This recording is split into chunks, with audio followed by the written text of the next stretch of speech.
Ladies and gentlemen, welcome to the new standard hero. GRUUL is finally playable and I enjoy to play this build because it has a lot of different synergies and a lot of build, and we can also grind the grindier matchup. It's not like a basic aggro deck, but we have a really aggressive curve where we can perform against the most our opponents on very high level. On how high is the level? Well, I'm talking about over 70% win rate currently with this build in about 20 games played, and this is a really good results, especially for GRUUL deck, because you know maybe GRUUL has the one basic sickness since ages, since years, since I know Arena, GRUUL has always this problem, or we draw too many lands or not enough.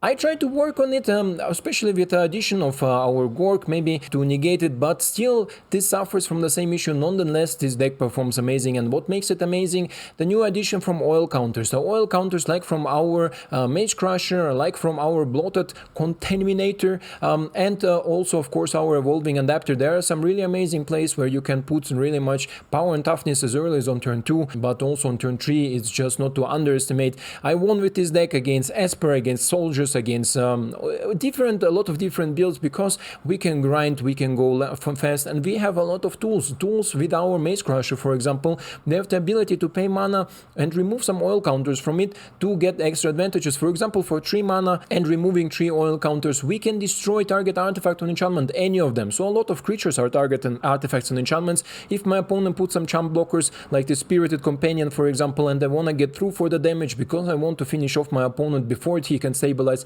this is what we can do with him, to just remove the blocker and go for a lot of damage with this play. But also a very nice addition in this synergy is a forgotten card from Kamigawa, and I think one of the most powerful cards that we have as turn 3 for sort of decks modify oil counter deck is Hugan, Defender of Temple. It's a 3 mana Zaga that ramps you first and put the counters on up to 2 creatures, and then get your creatures that will get bigger as soon as you have 5 or more modified creatures, so something with oil counters, and that's basically everything that we have here in our deck. It will get as big as a 7/7 Trample Flyer, usually it's a GG if we hit of course the requirements, and yeah, provides you a lot of bodies on the board. I compare it a little bit as Cheeky Bricky for aggro decks, or let's say for more grindier decks, because Cheeky Bricky is maybe, yes, the king in mid-range, maybe also sometimes in a combo deck, or I may say in some control decks, but this is also providing you 2 bodies, don't forget about it. For 3 mana you get 2 bodies, one of them ramps you, the other will get bigger and more aggressive body that also provide counters to your other creatures. So I think in an aggro deck, if you can take a turn off, and this is mostly what we can do, because for example look at Soldiers, they can take multiple turns off just by standing back, and this is what also we can do thanks to our big creatures, where they're just not allowing the opponent to attack so easy. Especially Soldiers, they have really hard difficulties. They need really pump the creatures high up to be able to provide some damage, and we can just chill back for a turn, playing our Hugan, get the value out of the counters, and then as soon as it's providing the value with 2 bodies on the board and ramp, we can go so fast over the top with our Shivan or with some trample creatures, or just playing our Raiju with haste and giving so much damage to my opponent, and then plus on it distributing counters is just really difficult to recover from. Another really cool addition from Kamigawa again is our Goro. People a lot forget about him, but this is a really cool card. I even consider sometimes to run 2 of them before something else, because to be honest, I'm not biggest fan of our Beastcaller. Beastcaller is an amazing card, but in 95% of the cases he sees a removal or an exile spell where I cannot distribute my counters to anything else. So it's a basic 2 mana 2/2, and I will most likely replace it in the future. So if I build another more aggressive deck, Beastcaller will most likely say bye-bye. But I will consider also maybe to cut one of the Beastcaller and add one more Goro, because Goro has an amazing ability for 5 mana, create Spirit Dragons, or 5/5 Spirit Dragons, and we can activate it only if we have an attacking modified creatures. Everything that we have has attacking modified creature, like literally everything that we have in our deck can attack, and we can create with Goro for 5 mana 5/5 flying dragon that can block amazing, that can go for lethal damage, and so on. And plus Goro gives for 1 red mana all our creature haste, so also himself, if you draw him in the late game, you can give him haste and go for some damage. You like my kitty hunting there. But enough about this deck. I think it represents itself the best in the gameplay part, so let's go straight there. Welcome everybody to my new standard hero, a deck in GRUUL coloration built on a very aggressive pattern, and You know what I noticed? I enjoy building aggro decks, but I do not enjoy them to play so much. I don't know why. I build a lot of aggro decks, but I didn't enjoy to play them more than, let's say, for a few games, right? But here... the hell are you? Sure. But here I feel like, I don't know, I have so much possibilities with this deck, so much abilities also, that I just keep on playing it. And so far the win rate is amazing. I beat the most meta decks because of different circumstances, but I don't know. A while ago, like a long while ago, well, there a way to sacrifice it, or like make it sense to sacrifice it. Oh, really? Not really. A while ago, I like to play Beast Caller on the naked board, but sure. I usually like to play Beast Caller when I have a follow-up. Usually on turn 4, the Beast Caller is an amazing creature. And this deck is still in progress, but a while ago, as I said, I was... you're confusing me, my opponent. But let's see what my opponent's gonna do. No? Okay. Not gonna stand back here against a 4-1. Need to go in as fast as possible. And end the turn. Next turn, kicked adversary will help me to get through the next blocker. Let's see if this is the angel, the oh, no, it's a hive. Okay, nobody cares. Another hive. Oh, this is painful. This is very painful. Gonna still kick it. Not necessary playing. 7-0. Just to have the creature on the board, to see what my opponent does. This is 2 life loss. That's why Hive is not good card. Not good card. You can tell me whatever you want. Obnix.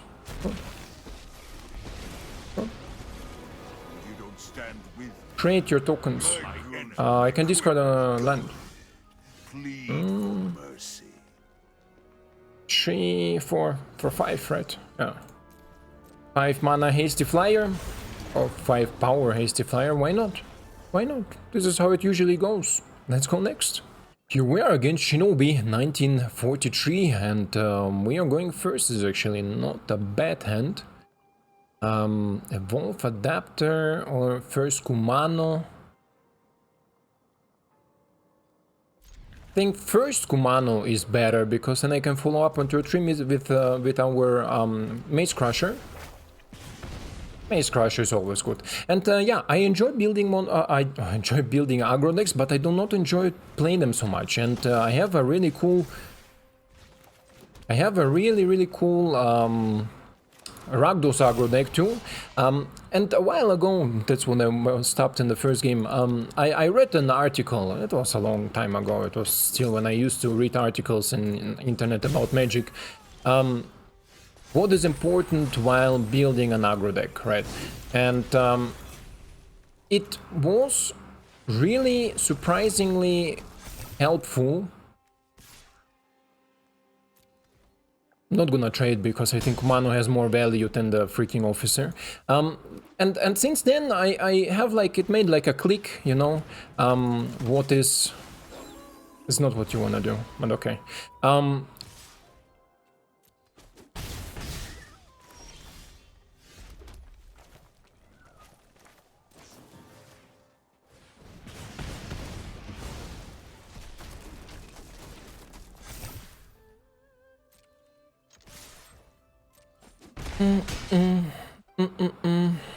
Sure.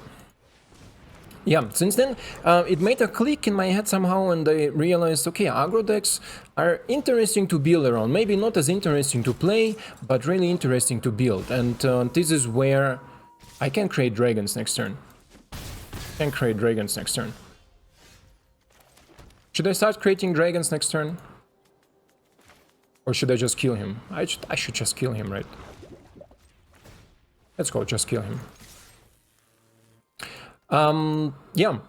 So since then, I enjoy building them. I enjoy discovering new possibilities in Azorius, in Rakdos. Rakdos aggro is performing also very good.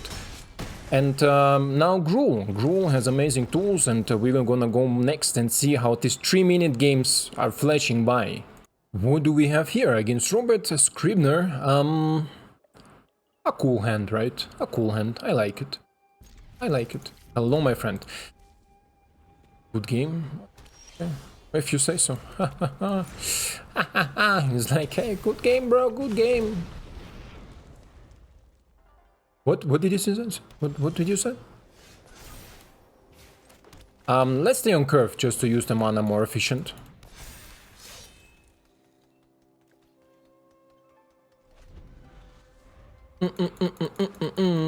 Next turn, adapter with keeping a removal spell open. My opponent is a mono white midrange.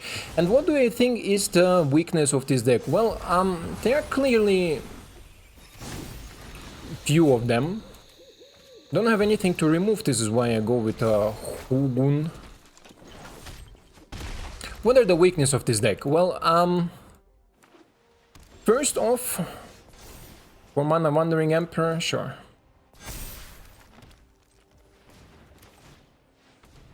Sure, my friend, do it how you like. Wandering Emperor is amazing card, but will it be able to outrace this? I'm not sure.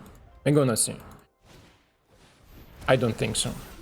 Not even Wandering Emperor on the board. I can already give him a good game and tell him F off with your hello good game. I don't know if you are a fan of him, but it's toxic to do something like this, especially if you don't know what you're up against. Wizard should not allow this behavior. Anyway, let's go next. Here we are, going first against Fuzi. I clicked a little bit too fast through. This hand, going first, is maybe not the optimal, not the best hand we could keep or we could play, but I'm certain we can find some possibilities here. And not gonna use the play with fire right now. I'm gonna use it next turn because I think my opponent is more mid-range mono white. So I'm gonna Beast Caller into play with fire.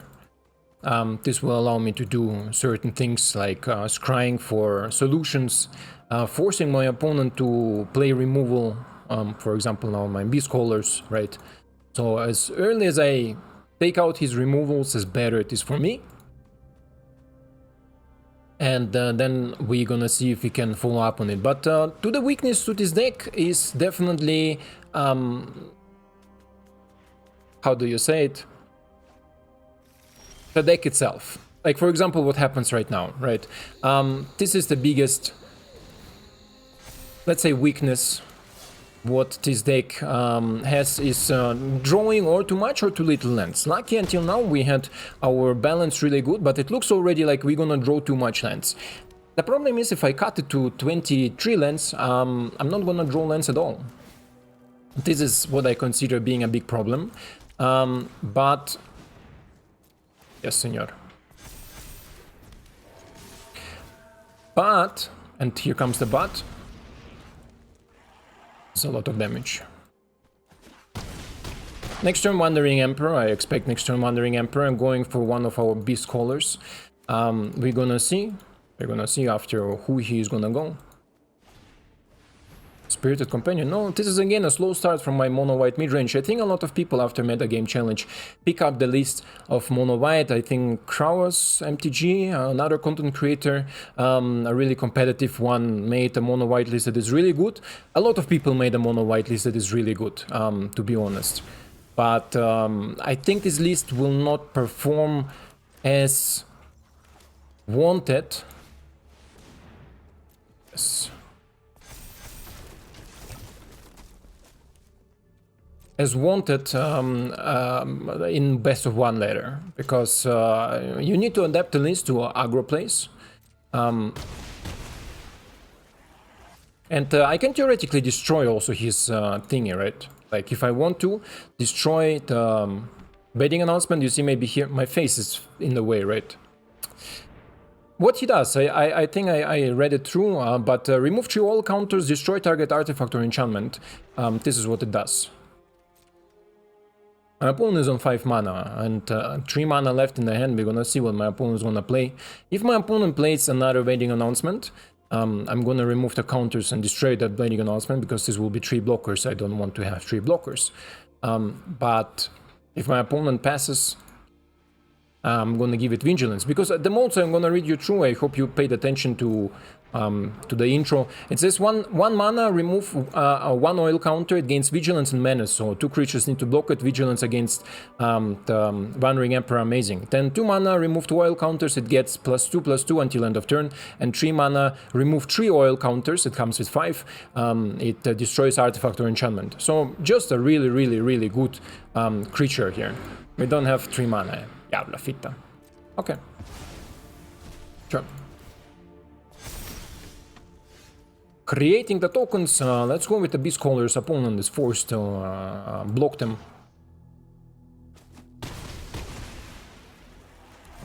So far my opponent with pretty good possibilities, but we're gonna see how long it will last. My opponent can take over the game with Farewell. Yes, it's gonna last long. If my opponent is not able to Farewell or Doomscar me now, then it's most likely fast over. Just need to find a removal for the Ambitious Farmhand, and then we're gonna go in for some massage. You see, this is what I meant. Opponent found a solution, it's okay. Sure, my friend. Let's go with Bloated. Keep the Hugan, keep the land in the hand just in case we need it. And this game can end really fast, especially now if we're farming our lands here. We can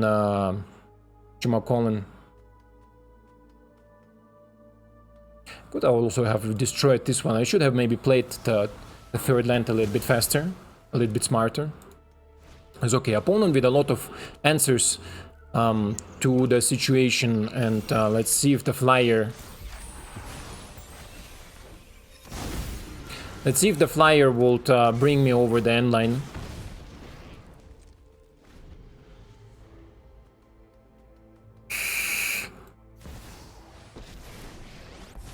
Okay.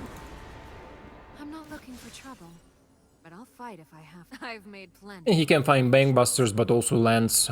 Let's see what Elspeth hit. For me, she never hit something good. This is why I usually play my mono white list AO, because AO has a higher hit rate than Elspeth. Usually you play Elspeth for -3, hit something, and then hope that she stays alive. But it's rarely the case that she stays alive. It's a good hit, good hit. Also, opponent is empty-handed. Removed my creature. Right now, what I need to find is some enchantment removal. This will definitely be something helpful.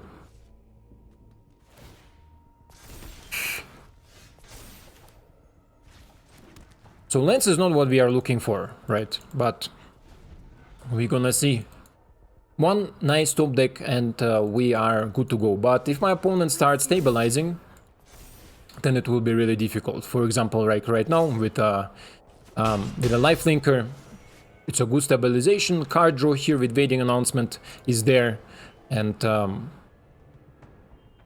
you know what I mean, right? But possibilities are there. Opponent draws another 2 cards. 3 cards. This is not what we needed. We give him a good game. Let me show him the cards. That it's not what we wanted, not what we needed to draw into the situation, and then we can go out. Because we run out of juice, because I'm my own opponent. You see, I have 7 lands as a GRUUL. This break your neck if you play against mono white that starts getting life gain. Why is my thing not showing? Like I'm not playing rank. But this is how it is. Happens. Let's go next. And here we are against Malugos. Malugos, and this is Tapland. A Tapland. Let's play it a little bit slower. Because we are on the play, we can allow ourselves to play a little bit slower. But nonetheless, it's a turn 2 double spell. Si, senor. So let's go with you. Let's go with you. And by now my opponent should know what we are up against, or what he's up against. Sure. 2 mana open. Is this a make disappear? Let's see if this is a make disappear. If not, a poison counter. The hell, you're coming here with Dimir control or what? Dimir control, now even your proliferate will not kill it. I'm gonna proliferate, bro. I'm gonna proliferate your ass, wanna say. I'm gonna proliferate, not you. You draw your cards. What? Oil counters? Hey. My cat is going crazy. My pussy's gone nuts. Here, this one. YouTube. I'm talking about this one. He's jumping here around. Let's go next. Where is the thingy? No, I didn't like it. It was not a challenge for me. There is no progress. I want to see how far I am. I lost a lot while testing some, but let's go. And here we are, going second with theoretically a good hand, but super slow hand, and I don't think I can recover against some mid-range deck, so we're gonna mulligan this hand. This is a better one, not much better, again similar as to the last one, but better. So we're gonna play Whale into Mountain, double spell on turn 2, and then Hugan, see if he can draw some extra attention here.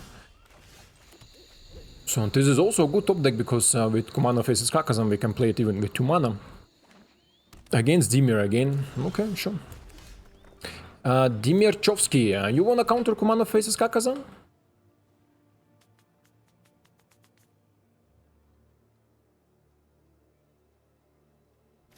No, okay.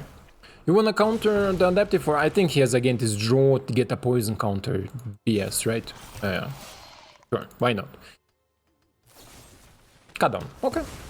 Take all the removal out. We have enough creatures to keep up with this removal shenanigans. Ah. Oh no, it's trio. Ooh. I'm gonna play you come as 2, and you come as 2. This is not good. I'm gonna play you, is also not good. I'm gonna play you, also not good. I'm gonna play you, also not good.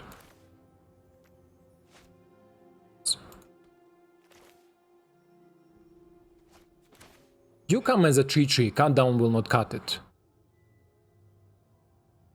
Let's do that. Comes as a 3/3, cut down will not cut it. Right. You took pain for it. Okay, sure. What pains you here? If you're playing control, try to get rid of your pain lands.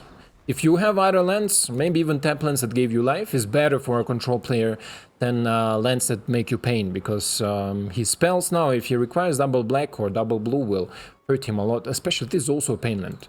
Pain lands are for aggro decks and some mid-range that can fix the life loss. If you are playing control, sure, proliferate, my friend. If you are playing control, don't do that. Oh, Shima. Growing. How do you like it? Growing, because it's not a cast ability, it's an enters the battlefield ability. Enter the freaking battlefield. Si, senor. There's a lot of creatures here. You have depopulate? Oh no, proxy, he wants to proliferate something. Not a biggie. Not a biggie. Smart, I think. I'm not sure, but I think it's smart.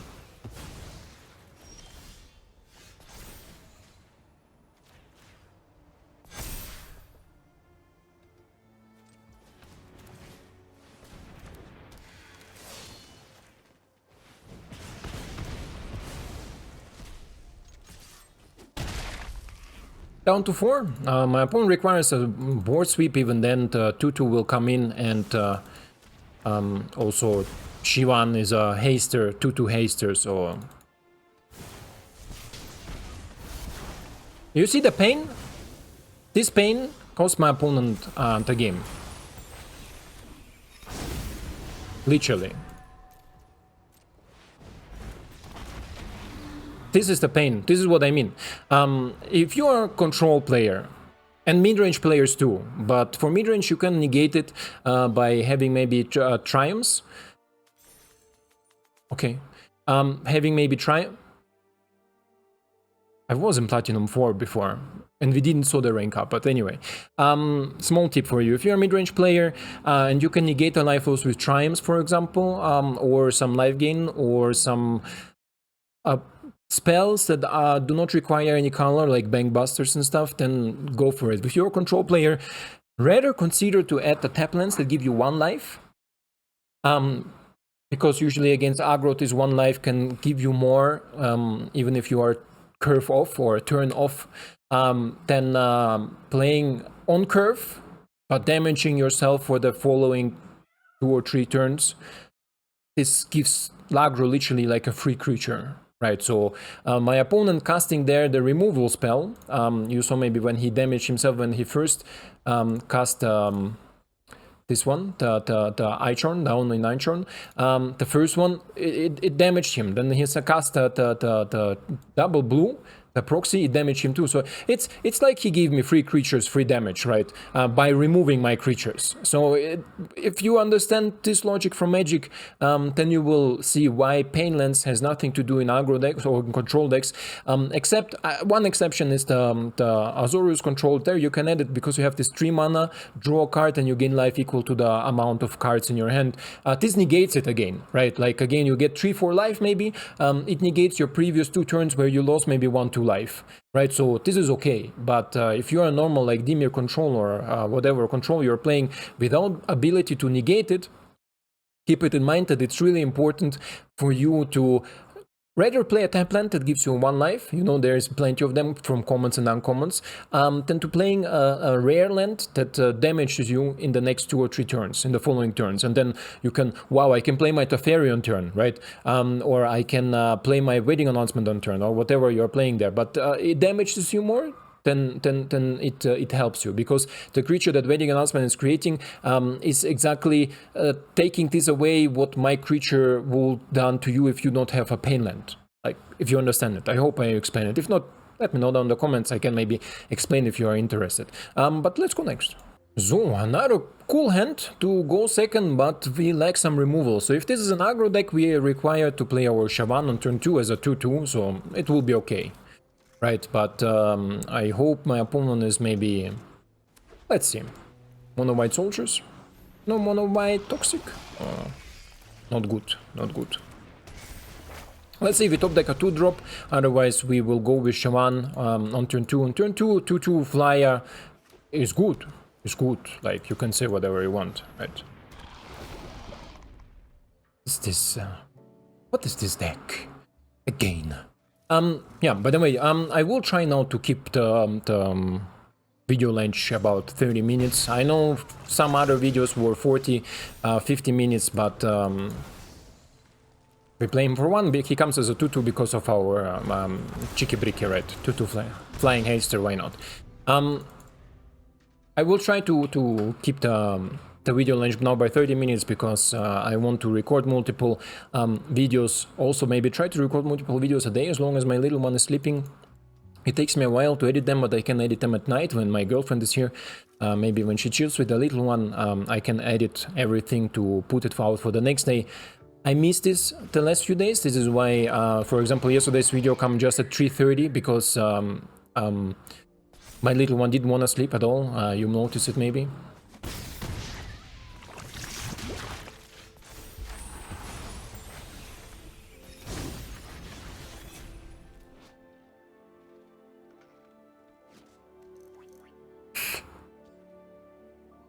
Are you like full on toxic deck? I have the feeling he's full on toxic deck. Let's see if he wants to trade. He doesn't.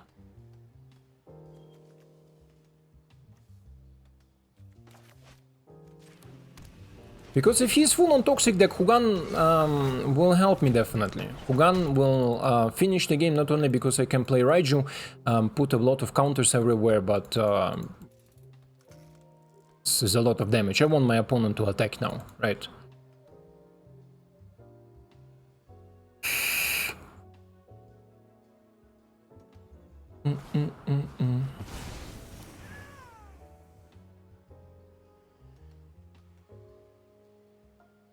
Why was he so scared of the 1/1 ramper?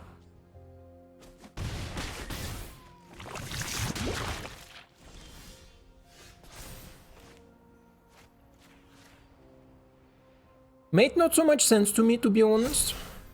But, okay. How much is this? 9? Plus 2?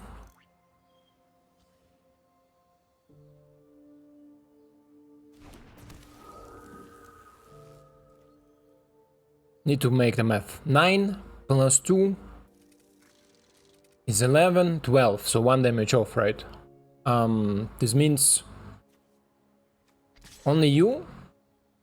Because I cannot risk that my opponent gives something like double strike or toxic plus and then he puts 4 counters on it. You and you, I will say.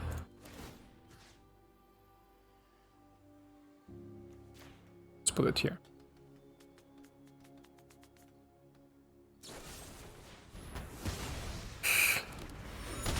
Okay. Good.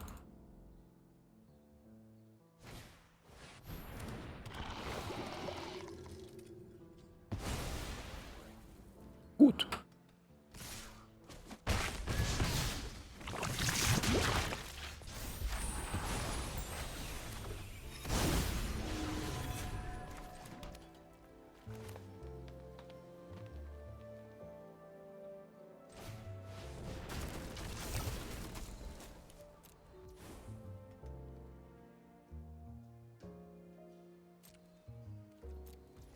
Let's see what my opponent has in the repertoire.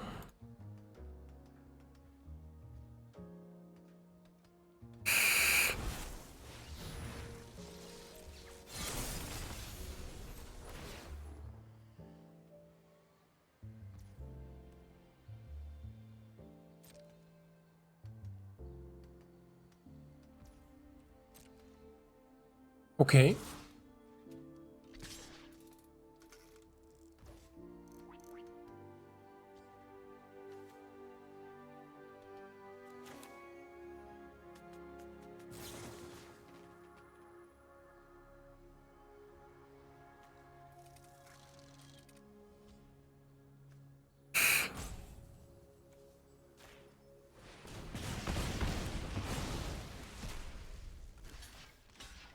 Interesting choice.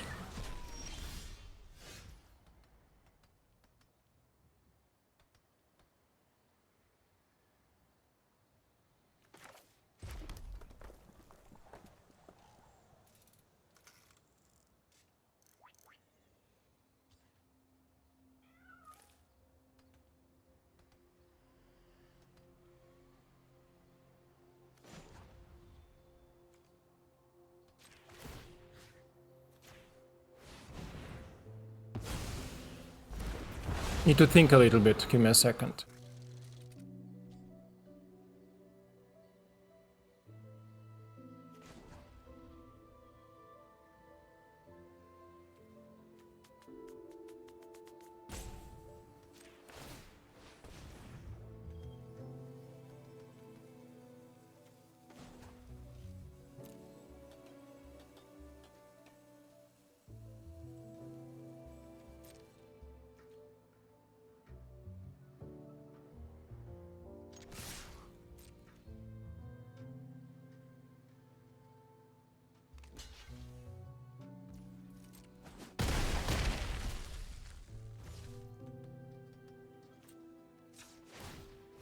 I think I made it wrong. Because I should have given it 6. Because then my opponent would have been forced to block it, right? But my opponent blocked bet anyway.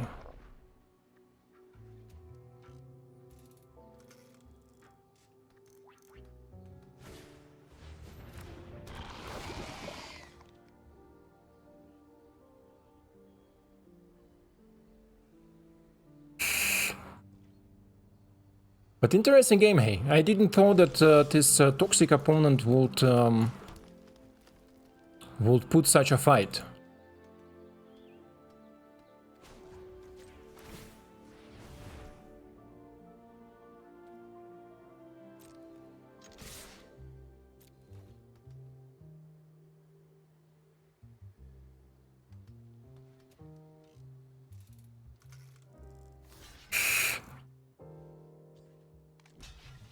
Because we are one counter off, right? If my opponent finds a way to proliferate me dead.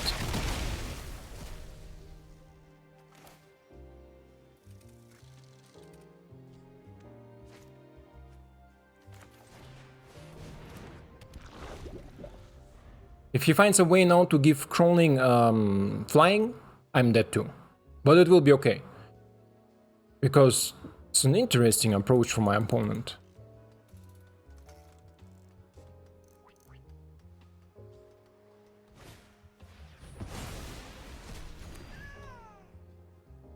Good game.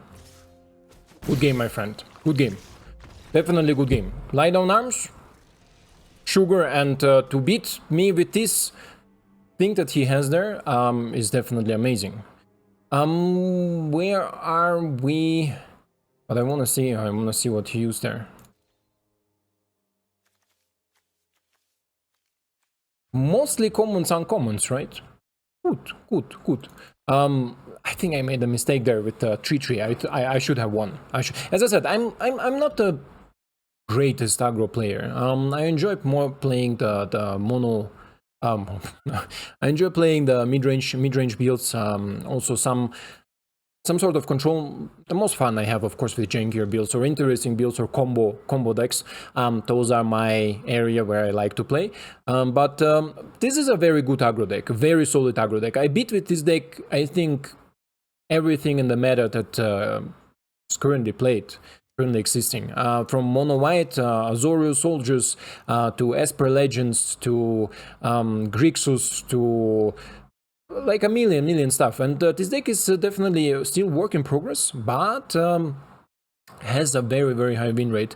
I think the highest win rate I played. Soldiers, the basic soldier list is a good win rate, but relies on good draws. The big plus for soldiers is, of course, that they can have good draws because they have card draw non-stop, right? They have a lot of possibilities to draw cards, but also possibilities to go over the air and go fast. This deck, as I said, the biggest opponent of this deck is itself. Like, you see here, my opponent has 3 lands and could play the most things. If I would have 3 lands or 4 lands, let's say, I would stop after 4 lands to get lands, as my opponent did. I would have crushed it, but this is a sickness of GRUUL. I repeat it again. I will try my hardest to make a GRUUL deck that is not mana flooded every second or third game and not mana starved. Because if I will be able to just adapt or change the mana somehow in the way, like maybe there are some filtration or some ability to, I'm not sure. I need to look into it more, but I like this thinking of oil counters as a modification, but also this different take. And I hope GRUUL is back. I hope GRUUL is back and coming. This will definitely be a big refreshment for the ladder, I would say. I will keep on working if I find the solution for the mana base, I find a solution for fixing it, I will definitely present you this version or show you with all the changes that I made. But so far, maybe Kiki, huh? Cheeky Bricky could maybe go to 25 lands, add Cheeky Bricky. Cheeky Bricky will maybe give the... But then we are going away from aggro again, right? We are not aggressor anymore. But anyway. Would I recommend to craft this deck? Yes. This deck performs on a really high level. It's interesting to play. You saw maybe, as I said, I think I would have won if I would have make here for 2, remove all counters, get +2/+2 until end of turn. Then my opponent would have chump block it with the flyer, and I would. Okay, my entrance is soon. Good that I'm finished recording, and I would have won, I think, because an opponent would have forced to put everything in the way. This way, we are we lost to a really cool deck, a really interesting deck from my opponent. So why not? I'm not sad to lose against somebody who has success with his homebrew, and this is what happened here. Yeah. Anyway. I hope you enjoyed it, I hope you like it, and I hope to see you in the next one. Ciao!